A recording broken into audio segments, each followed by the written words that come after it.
আও মুহিব্বান, একজন আলেমের ভক্ত হয়ে যাও। জোরে বলেন। দূর থেকে একজন কোরআনওয়ালা আলেমকে একটু ভালোবাসো। আলেমকে ভালোবাসা, কোরআনকে ভালোবাসা, ঠিক নয় কি? আলেমকে ভালোবাসা, নবীজির সুন্নাহকে ভালোবাসা।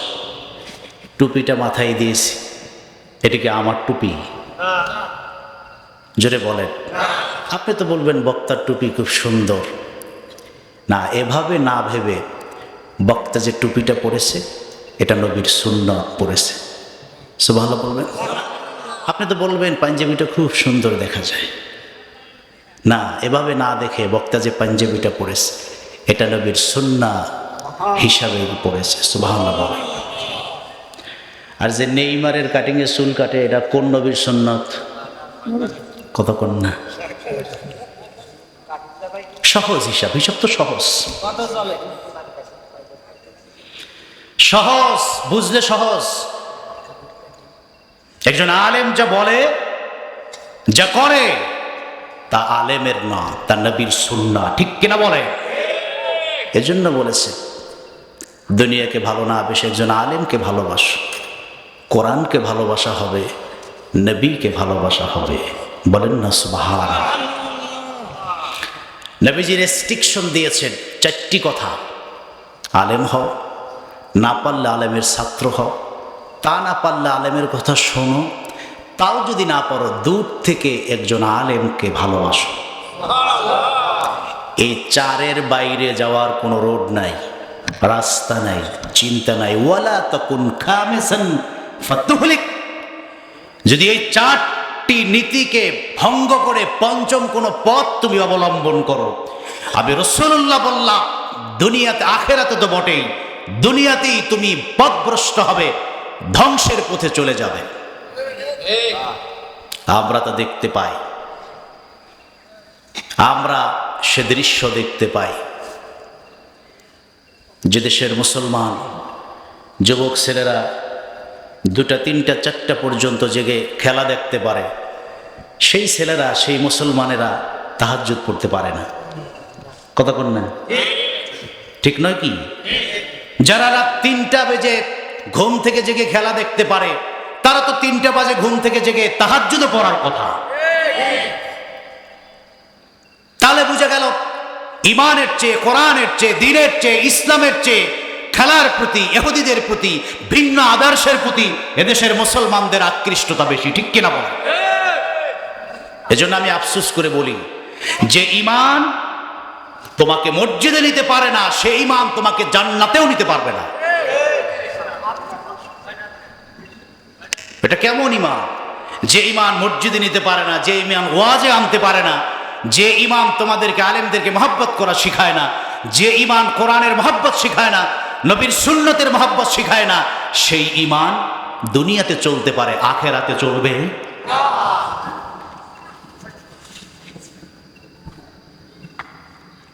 এজন্য তবে আমরা ভাগ্যবান,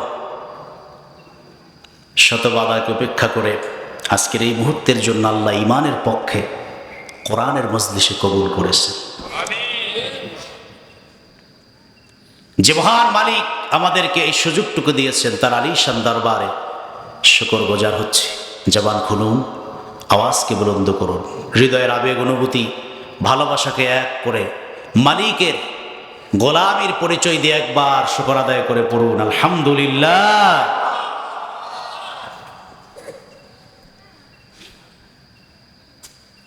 কিন্তু অনেক ভাই নিয়াত করেছে মাহফিলে আসবে, বাড়ির থেকে বেরো হয়েছে, কিন্তু চায়ের দোকানে আটকা পড়েছে। আছে না? আছে। মিস্টার ইবলিস তাদের রাস্তা বন্ধ করে দিয়েছে। যাওয়ার দরকার কি, চা খায়, এখানে বসি তো ওয়াজ শোনা যায়। এই যে আসতে পারলো না, তাদেরকে যে চায়ের দোকানে আটকাই দিল, এই কাজটা কার? ইবলিস। আমরা সে বাধা উপেক্ষা করে চায়ের দোকানকে পিছনে ফেলে কোরআনের মহব্বত হৃদয়ে ধারণ করে বেহেশতের বাগানে ঢুকে পড়েছে আলহামদুলিল্লাহ। একটা কাজ বাকি, আখেরি মোনাজাত হবে, বসে থেকে বেহেশতি কোরআনের অথেন্টিক আলোচনা শুনে খাঁটি তওবা করে চোখের পানি ছেড়ে গুনাহ মাফ করে বেহেশতি হয়ে ঘরে ফিরে যাব।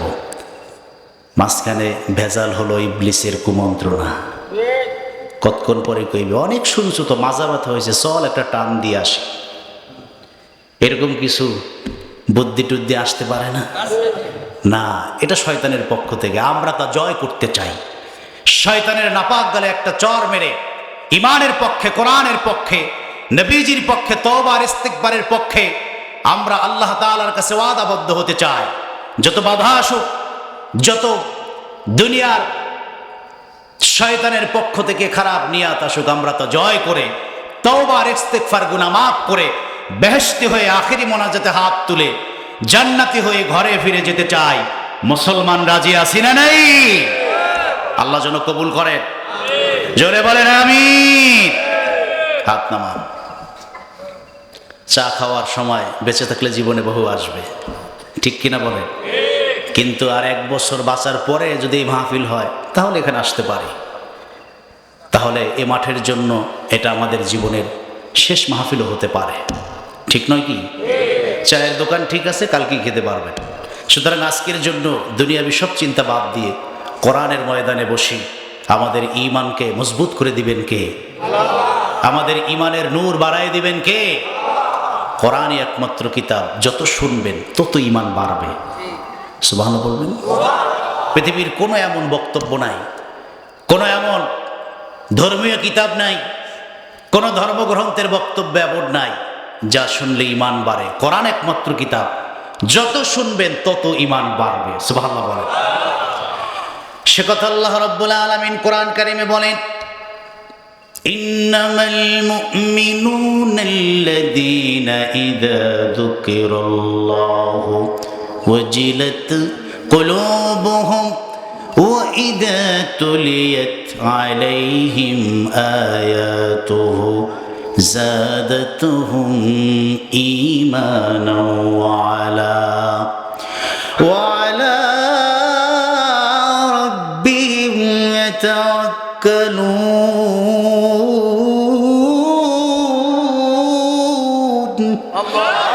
আল্লাহ রাব্বুল আলামিন বলেন, প্রকৃত মুমিন তো তারাই তাদের সামনে যখন আল্লাহ নামের জিকির উপস্থাপন করা হয়, আল্লাহর জিকির, সে আল্লাহর মহাব্বত আর ভালোবাসায় তাদের অন্তরটা গলে যায়। আল্লাহর জিকিরের প্রেমে খাঁটি ইমানদার মুমিনের চোখ বেয়ে বেয়ে চোখের পানিগুলি গড়িয়ে পড়ে যায়। আর সেই ইমানদারের সামনে যখন তুলিয়াত আলাইহিম আয়াতুহু, বেহেশতি কোরআন কারীম থেকে আলোচনা উপস্থাপন করা হয়, সেই তেলাওয়াতকৃত আয়াতের অথেন্টিক তাফসীর, ব্যাখ্যা, বিশ্লেষণ তাদের সামনে উপস্থাপন করা হয়, সে কোরআনের আলোচনা তাদের হৃদয়কে এতটাই টাচ করে, যতক্ষণ বসে বসে বেহেশতের বাগানের সাক্ষী হয়ে কোরআনের আলোচনা শুনে আমি আল্লাহ রাব্বুল আলামিন সে কোরআনের বদৌলতে মুমিনের ঈমানের শক্তি, পাওয়ার আর নূরের স্তরটাকে আমি আল্লাহ বাড়ায়া দেই। জাদাতহুম ঈমানা, তারা শুনবে কোরআন আর আমি তাদের ঈমান বাড়াবো। সুবহানাল্লাহ বলে। ঈমানটা বেড়ে যাক, চাই না? মানুষের জীবনের মূল স্পিরিট, মুমিন মুসলমানের জীবনের মূল স্পিরিট তো ঈমান, মূল সম্পদই তো ঈমান, মূল অস্ত্রই তো ঈমান। ঈমান আছে তো সব আছে, ঈমান নাই কিছু নাই, ঠিক কিনা বলে? মন্ত্রী হোক, এমপি হোক, পদ হোক, যাই কিছু হোক, ও সব কিছুর দাম আছে ততক্ষণ, ঈমান আছে যতক্ষণ, ঠিক কিনা? আর ঈমান নাই, এসবের কোনো দাম নাই। সেই মন্ত্রীর জন্য হেদায়েত কামনা করি, যে মন্ত্রী হজে গিয়েছে 65 বছর বয়সে। কত বছর? তো হজ থেকে ফিরে আসার পর সাংবাদিকেরা ধরছে, মন্ত্রী মহোদয় হজ তো করে আসলেন, অভিজ্ঞতার কথা বলুন। তিনি জবাব দিয়েছেন, মুহাম্মাদের আর তো কোনো কাজ নাই, মক্কায় একটা ব্যবসা পাতায় গেছে। বলেন তো 65 বছরের ঈমান আছে না গেছে? গেছে। তাহলে 65 বছর নামাজ, রোজা, মুসলমানিত্ব সব কি? সংসদ থেকে মন্ত্রী পদ গেছে, মন্ত্রিত্ব গেছে, আওয়ামী লীগ থেকে নাম কাটা গেছে, এরপরে ঘরবন্দি হয়েছে। আমি টাঙ্গাইলে মাহফিলে গিয়েছি, বললাম যে মন্ত্রী মহোদয়ের কি খবর? রিস্কাওয়ালা বলে যে পাইলে খালি জুতা আর জুতা। বাবা, ইমান আছে তো সব আছে, ইমান নাই কিছু নাই। ইমান আছে হিরো, ইমান নাই জিরো। চিনেন তাকে আপনারা? লতিফ সিদ্দিকী, কাদের সিদ্দিকীর ভাই। প্রধানমন্ত্রী বলেছে যে মক্কার মদিনা নিয়ে, রসুল্লাহকে নিয়ে মন্তব্য করে ওর আখিরাত তো গেছে, আমি প্রধানমন্ত্রী ওর দুনিয়াও খাইয়া দিলাম। ঠিক কিনা বলে? এজন্য বলি মুমিন মুসলমানের জীবনের মূল অস্ত্র হলো ঈমান। এটা আছে তো সব আছে, এটা নাই 60 বছরের ইবাদত সব নাই। ঠিক কিনা বলে? এজন্য আমরা দেখতে পাই ইসলামে যতগুলো ডিফেন্সিভ ওয়ার হয়েছে, প্রতিরোধমূলক যুদ্ধ তথা জেহাদ হয়েছে, সব জেহাদে মুসলমানদের অস্ত্র ছিল না, লোকজন ছিল না, চেয়ার ছিল না, ক্ষমতা ছিল না, শক্তি ছিল না, ঈমান ছিল। আল্লাহ সব যুদ্ধে মুসলমানদের পক্ষে বিজয় দিয়েছেন। সুবহানাল্লাহ বলবেন না? কোরআন কারীম থেকে ছোট একটা উদাহরণ দেই। বদরের যুদ্ধের আগের রাত মুসলমানদের সংখ্যা হলো মাত্র 313 জন। তার এগেনস্টে কাফের মুশরিক বেদিন আবু জেহেল, উতবা, সাহেবাদের দলের সংখ্যা 1000। ঠিক নয় কি? সংখ্যায় মুসলমানরা কেঁদে বুকটা ভাসালেন, চোখের পানিতে বদরের ময়দানের মাটি কর্দমাক্ত হয়ে যায়।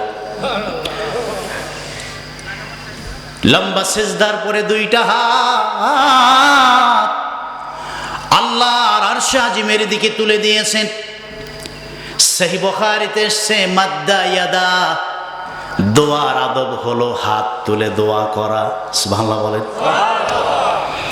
আল্লাহর হাবিব তাহাজ্জুদের সালাতে নামাজ কমপ্লিট করে মাদ্দা ইয়াদা, দুই হাত লম্বা করে আল্লাহর আরশের দিকে তুলে দিলেন। এই হাদিস প্রমাণ করে দোয়া আছে এবং দোয়ায় হাত তোলাও আছে। কিন্তু একদল ভ্রান্ত আলেম বলে মোনাজাত নাই, দোয়া নাই, বলে না? আপনাদের এখানে না পুছলো, আমাদের ঢাকাতে আছে। তারা ফতোয়া দিতে চাচ্ছে দোয়া নাই, লেখাপড়া নাই তো। আমি তাদেরকে বলবো বুখারীর এই হাদিস পড়ো। এই হাদিসের ব্যাখ্যা করেছেন ইমাম নববী শারহে মুসলিমে। তিনি বলেছেন রাসূলুল্লাহর বদরের ময়দানের দোয়ায় দীর্ঘ হাত তোলা প্রমাণ করে দোয়ার আদব হলো হাত তুলে দোয়া করা। সুবহানাল্লাহ বলেন। এজন্যই তো ইমাম সাহেব হুজুররা নামাজে সালাম ফিরিয়ে হাত তোলে, কারণ ফরজ নামাজের পরের হাত তোলা দোয়াটা অনেক দামি দোয়া। কারণ এই 50, 100, 150 মানুষের ভিতরে তাহাজ্জুদওয়ালা আছে, দানকারী আছে, হাজি সাহেব আছে, আলেম আছে, হাফেজ আছে, তারপরে কত ভালো ভালো মানুষ আছে। আল্লাহ এতগুলো মানুষ হাত তুলে দোয়া করলে একজন না একজনের হাতকে কবুল করে গোটা মজলিসের দোয়া কবুল করে নেন। সবচেয়ে বড় কথা, চাই কার কাছে? এটি তো বড় কথা যে সবাই মিলে আল্লাহর কাছে চাই, দুনিয়ার কারো কাছে তো হাত তুলি নেই। ঠিক কিনা বলে? সুতরাং এখানে কোনো ফতোয়া চলবে না। বাবাজিরা আমার, হাদিসটি সামনে আসলো তাই সুন্নাহর পদ্ধতি জানিয়ে দিলাম। মাদ্দা ইয়াদা, সহিহ বুখারীর ইবারত। দুই হাত লম্বা করে আল্লাহর আরশ আজিমের দিকে তুললেন আমার নবী। চোখের পানি ছেড়ে নবীজি সেই দিনের মোনাজাতে কঠিন একটি দোয়া করেছিলেন, যেই দোয়াটি সহিহ বুখারী এবং মুসলিমে এসেছে। আল্লাহ রাসূল চোখের পানি ছেড়ে বলছিলেন, আল্লাহুম্মা ইন তাহলিক হাযিহিল ইসাবাতু মিন আহলিল ইসলাম লা তুবাদুল আরদ মালিক আমারাল্লাহ। আমার এই 313 জনার ছোট্ট একটি ইমানদার মুসলমানের দল, যারা কাফেরদের চেয়ে সংখ্যার দিক থেকে কম, অস্ত্রের দিক থেকে তাদের হাতগুলি খালি। এই নূতন মুসলমান কেউ ইসলাম গ্রহণ করেছে 3 দিন, কেউ বা 7 দিন, 15 দিন, 1 মাস। এরা ভালো করে ইসলামটা এখনো বোঝে নাই, ভালো করে ঈমানের চর্চাটাও করে নাই।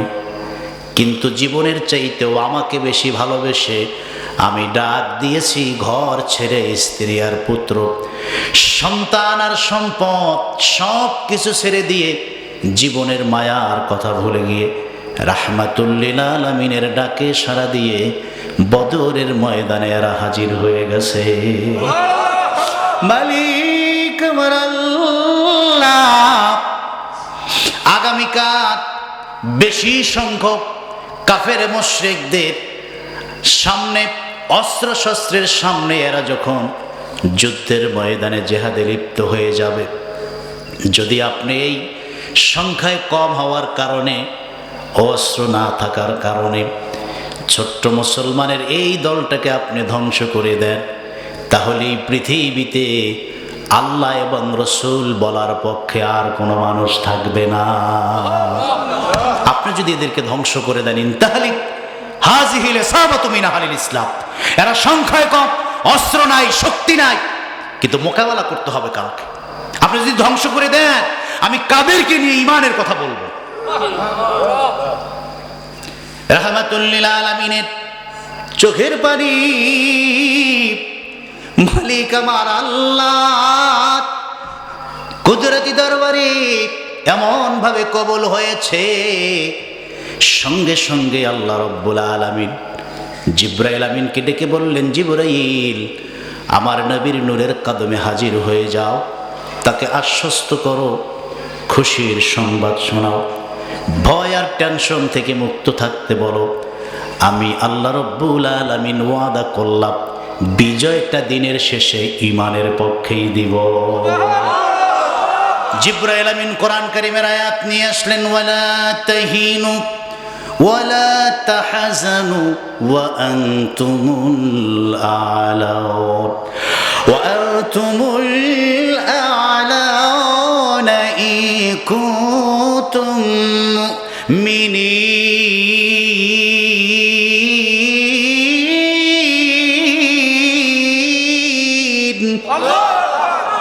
আল্লাহ তাআলা জানাইলেন, হাবিব আমার, ভয় পাবেন না, টেনশন করবেন না, চিন্তিত হবেন না। আপনার পক্ষে লোকজন কম, অস্ত্র নাই, শস্ত্র নাই, ক্ষমতা নাই, ঈমান তো আছে। সুবহানাল্লাহ বলবেন। আমি আল্লাহ ওয়াদা করলাম, ভয় পাবেন না, চিন্তা করবেন না, টেনশন করবেন না। ওয়া আনতুমুল আ'লাউনা ইন কুনতুম মুমিনিন। ঈমান যদি হয় মুমিন মুসলমানের জীবনের একমাত্র সম্বল, হাতিয়ার আর অস্ত্র, আমি আল্লাহ ওয়াদা করলাম দিনের শেষে বিজয়ের পতাকা ঈমানের পক্ষেই দিয়ে দিব। আল্লাহর হাবিব আশ্বস্ত হলেন। জিবরাইল আমিনকে কানে কানে বললেন, বাইরে জিবরাইল, আল্লাহ বিজয়ের ওয়াদা করেছেন, কিন্তু হিসাব তো মিলানো যায় না। একদিকে 1000 আর একদিকে 313। তাও আবার আমার সাহাবীদের কারো হাতে অস্ত্র নাই, তাদের প্রত্যেকের হাতে অস্ত্র। জিবরাইল আমিন বলেন, ইয়া রাসূলুল্লাহ, হাবিব আল্লাহ নবী গো, অস্ত্র নাই তো কি হয়েছে, খেজুরের লাঠি তো আছে।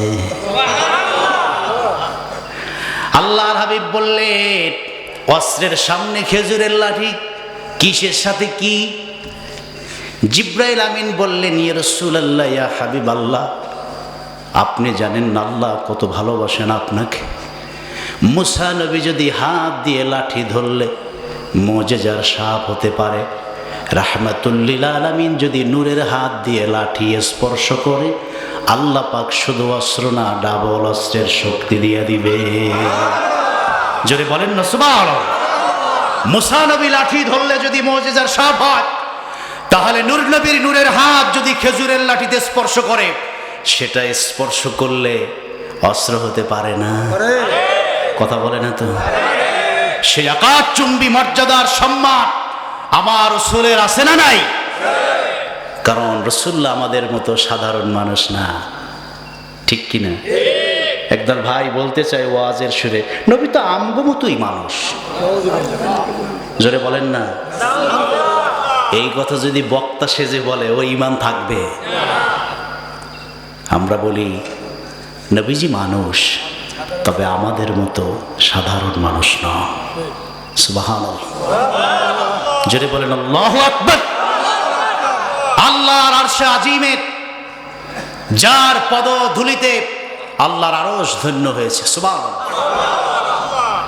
কোন নবী কখনো যেতে পারেন নাই, পারবেনও না। কোন ফেরেশতা কখনো যেতে পারেন নাই, পারবেনও না। আমার নবী কখনো যেতে চান নাই, আল্লাহ নিজে দায়িত্ব নিয়ে গেছেন। নবীজি কোনোদিন বলেন নাই আল্লাহ তোমাকে একটু দেখব, কিন্তু মুসা আলাইহিস সালাম বলছেন আল্লাহ আমি দেখব। পার্থক্য বুঝতে হবে। আপনার নবীকে আপনার চিনতে হবে, যিনি আপনার কবরে আসবেন, হাসরে থাকবেন, মিজানে থাকবেন, পুলসিরাতে থাকবেন, নিজ হাতে হাউজে কাউসার আপনাকে পান করাবেন। সে নবীর সম্পর্কে আপনার ক্লিয়ার কনসেপ্ট, ধারণা থাকতে হবে, ঠিক কিনা বলে? যে কর্মী তার নেতাকে জানে না, যে কর্মী তার নেতা সম্পর্কে জানে না, ও কর্মী নামের কলঙ্ক, ঠিক কিনা বলে? উম্মত যদি নবীর সম্পর্কে ভালো না ধারণা থাকে, সেই উম্মত আবার নবীর শাফাআত চাইবে কিভাবে? মুসা আলাইহিস সালাম বলছেন রব্বি আরিনি আনজুর ইলাইক।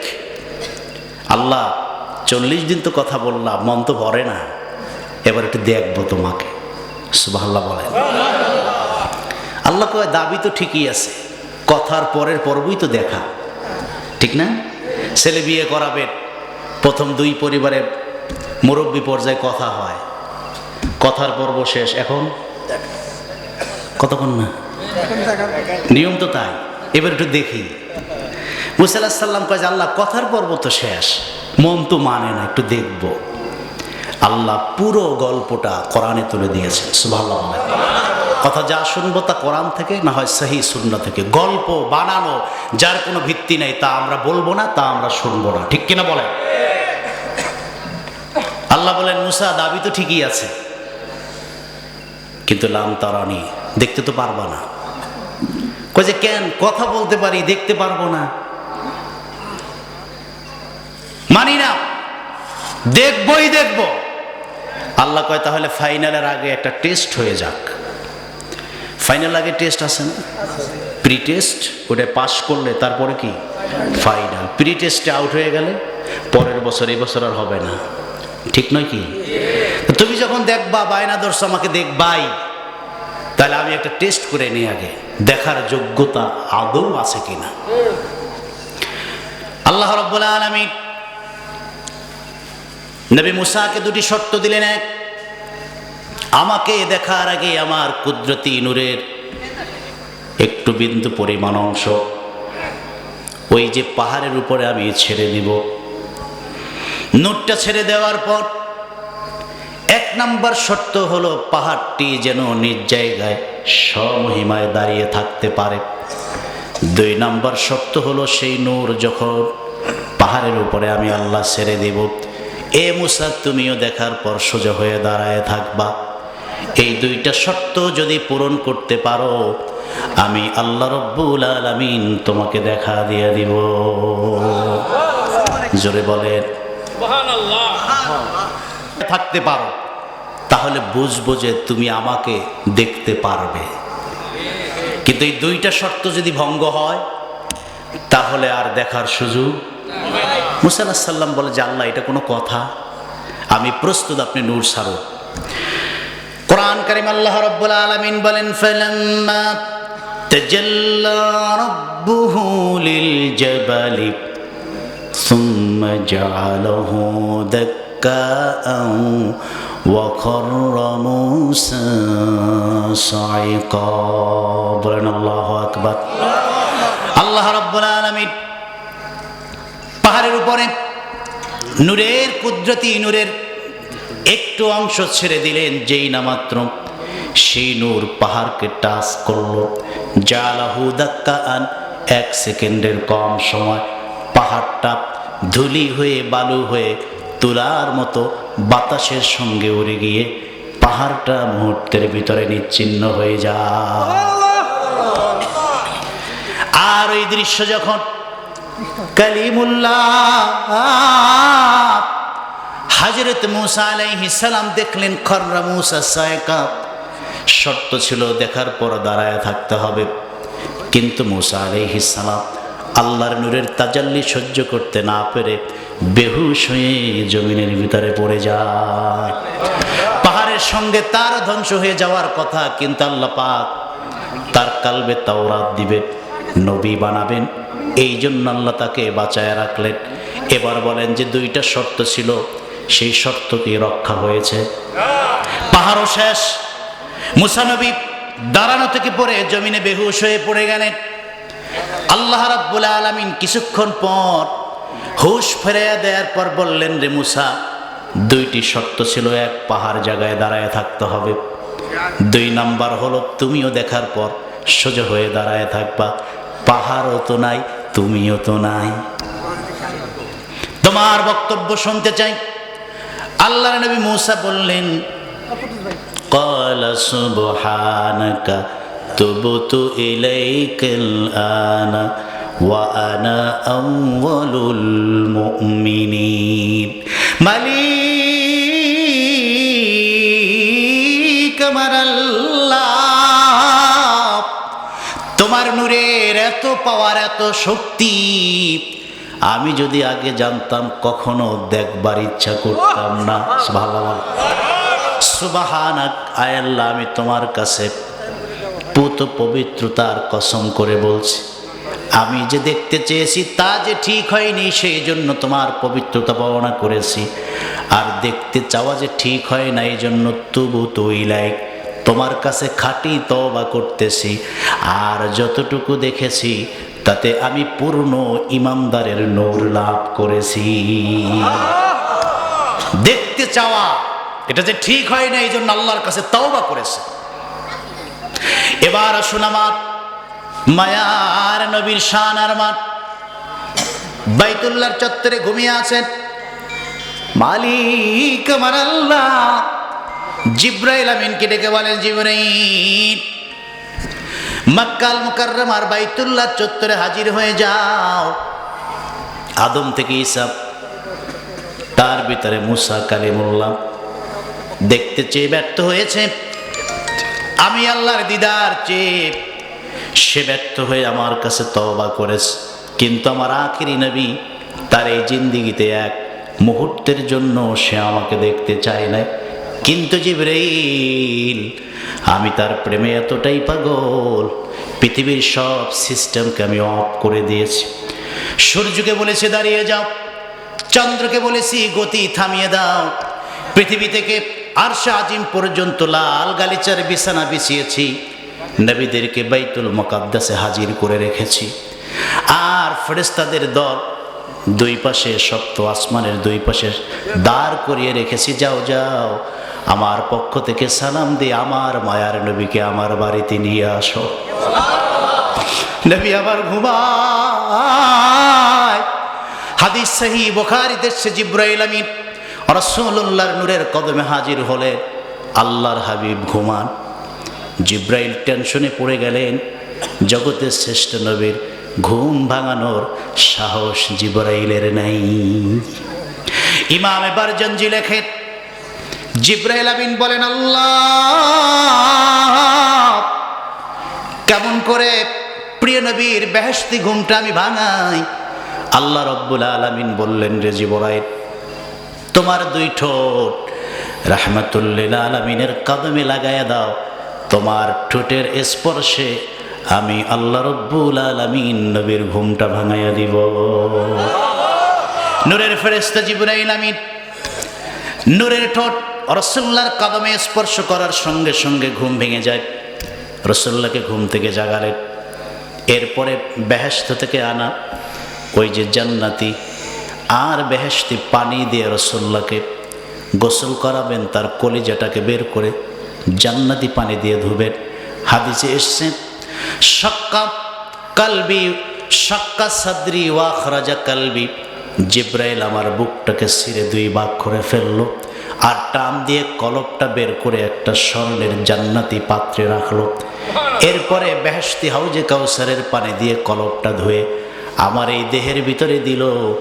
আমি রাহমাতুল্লিল আলামিন মনে করলাম 100 মণ ওজন থেকে হালকা হয়ে আমি 1 কেজির মতো হালকা হয়ে গেছি। বলেন সুবহানাল্লাহ। আমি শূন্যে ভাসতেছি। এরপরে আমাকে দিয়ে নিয়ে রওনা দিলেন। যাওয়ার পথে দূর পাহাড়ে আমাকে দাঁড় করালেন। সেখানে 2 রাকাত সালাত আদায় করতে বললেন। প্রশ্ন করলাম, এটা কোন জায়গা? জিব্রাইল আমিন বললেন, আপনার ভাই মুসা আলাইহিস সালাম এই পাহাড়ে আল্লাহর সঙ্গে কথা বলেছেন, এখানে তাওরাত পেয়েছেন। এটা একটা বরকতি জায়গা, যেখানে নবীদের কদম পড়ে সেটা বরকতময় জায়গা হয়ে যায়। সুতরাং এই জায়গার বরকত নেয়ার জন্য 2 রাকাত সালাত আদায় করলেন। বাইতুল মুকাদ্দাসে গিয়ে সব নবীরা বসা, ইমাম নাই। আল্লাহর হাবিবকে দিয়ে সমস্ত নবীদের ইমাম বানিয়ে 2 রাকাত নামাজ পড়িয়ে ইমামুল মুরসালিন বানানোর পর 7 আসমান পাড়ি দিয়ে সিদরাতুল মুনতাহায় গিয়ে রাসূলুল্লাহকে ছেড়ে দিলেন।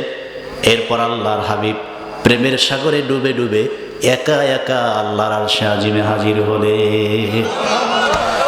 সত্তা স্রষ্টার সৃষ্টি খালেক আর মাখলুক মুখোমুখি হলেন। দিদার শুরু হয়ে গেল। সেই দিদারের কথা আল্লাহ রাব্বুল আলামিন কোরআন কারিমে তুলে ধরেছে। মুসা আলাইহিস সালাম আমাকে নয়, আমার নূরের একটা অংশ দেখে বেহুশ হয়ে পড়লেন। সেই নূর সহ্য করতে পারলেন না। কিন্তু আমার প্রিয় বন্ধু, আমার হাবিব আমাকে দেখতে চান নাই। মায়া করে আমি তাকে ডেকে নিয়ে এসেছি। সুবহানাল্লাহ বলেন। দিদার শুরু হয়ে গেল। রাব্বুল আলামিন কোরআন কারিমে বলেন, মা যাগাল বাসারু ওয়া মা তাগা। আমার হাবিব আমার দিদার লাভ করেছে। আমাকে দেখতে গিয়ে চোখ তার বিভ্রান্ত হয় নাই, ডানেও যায় নাই, বামেও যায় নাই, বেহুশ হয়ে পড়েন নাই। যতক্ষণ দিদার চেয়েছি কপালের 2 চোখ দ্বারা সরাসরি আমাকে চেয়ে চেয়ে তিনি দেখেছেন। জোরে বলেন না সুবহানাল্লাহ। আল্লাহু আকবার। মাযাগাল বাসার ওয়া মা তাগা। চোখ ডানে যায় নাই, বামে যায় নাই, বিভ্রান্ত হয় নাই, কপালের 2 চোখ দ্বারা আমার দিদার তিনি লাভ করেছেন। সুবহানাল্লাহ বলেন। তাফসীর ইবনে কাসিরের মধ্যে এসেছে, যে হাদিসটি সুনান তিরমিজি ইবনে মাজাহতে এসেছে, আব্দুল্লাহ ইবনে আব্বাস বর্ণনা করেন, আল্লাহর হাবিবকে প্রশ্ন করেছেন, ইয়া রাসূলুল্লাহ, ইয়া হাবিবাল্লাহ, আপনি কি আপনার রব আল্লাহকে দেখেছেন? হাল রাআইতা রাব্বাক। তিনি বলেন, রাআইতু রাব্বি আযজা ওয়া জাল্লা বিরাসি আইনাই। আমি আমার রব, আমার আল্লাহকে আমার কপালের 2 চোখ দ্বারা সরাসরি দেখেছি। বলেন, নবীর সঙ্গে সৃষ্টির কারো তুলনা চলে? কোন নবীর সঙ্গে তুলনা চলে? ফেরেশতার সঙ্গে তুলনা চলে? কারণ নবী আমাদের মতো সাধারণ মানুষ নন, ঠিক না? নবী মানুষ, কিন্তু আমাদের মতো সাধারণ মানুষ। আমি প্রায় সহিহ বুখারী থেকে একটা দলিল দিই, আজকেও আপনাদেরকে শোনাচ্ছি। কষ্ট হচ্ছে না তো? কথা বুঝতেছে? সহিহ বুখারী হাদিস নং 138। হাদিসটি এসেছে কিতাবুল ওযুতে। বর্ণনা করেছেন আব্দুল্লাহ ইবনে আব্বাস। ছোট্ট মানুষ, 8 বছর বয়স থেকেই নবীজির ঘরে থাকতেন। সুবহানাল্লাহ। তার আপন খালা মাইমুনা রাসূলুল্লাহর জীবন সঙ্গিনী। তো খালার ঘরে তো থাকা যায়। রাসূলুল্লাহর প্রশ্ন, এই বয়সে বাবাকে ছাড়লা, মাকে ছাড়লা, আমার ঘরে কি? আব্দুল্লাহ ইবনে আব্বাস বলেন, নবী গো, সত্য কথা বলবো? কাজে হ্যাঁ, সত্যই তো বলবা, আমি তো সত্য শিখাবার জন্য পৃথিবীতে এসেছি। কথা হলো, কসম আল্লাহ, বাবা আর মায়ের কাছে যা ভালোবাসা পাই, রাসূলুল্লাহর কাছে 1000 কোটি গুণ বেশি ভালোবাসা আমি পাই। সে আব্দুল্লাহ ইবনে আব্বাস নবীজির কদম মোবারকে ঘুমান। গভীর রাত, তাহাজ্জুদের রক্ত যখন হয়ে যায়, আল্লাহর হাবিব তাহাজ্জুদের সালাতের জন্য যখন জাগেন, আব্দুল্লাহ আগে ভাগে জেগেই অজুর জগটা, অজুর কেটলিটা হাতে নিয়ে দাঁড়ায় থাকে। নিজ হাতে পানি ঢেলে মায়ার নবীকে অজু করায়া দেন, কাদাম মোবারক তিনি নিজ হাতে ধোয়া দেন। ছোট্ট বালকের খেদমতে নবীজি এত বেশি খুশি হয়েছেন, আব্দুল্লাহকে ডেকে বলে, আব্দুল্লাহ, এই বয়সে সন্তান থাকবে বাবা আর মায়ের কাছে, তাদের কোলটা ছেড়ে আমার কাছে এসে খেদমতে লেগেছে। ঘুমিয়ে থাকবার কথা, সেই ঘুম বাদ দিয়ে রাহমাতুল্লিল আলামিনের অজুর পানি আগায়া দাও। আমি নবী খুশি। বলো বলো, এই খেদমতের বিনিময় কি চাও? যা চাইবা তাই আমি নবী দিব। দু চোখের পানি ছেড়ে আব্দুল্লাহ বলে, নবীজি, আপনার ব্যাপারে ক্লিয়ার ধারণা আমার আছে।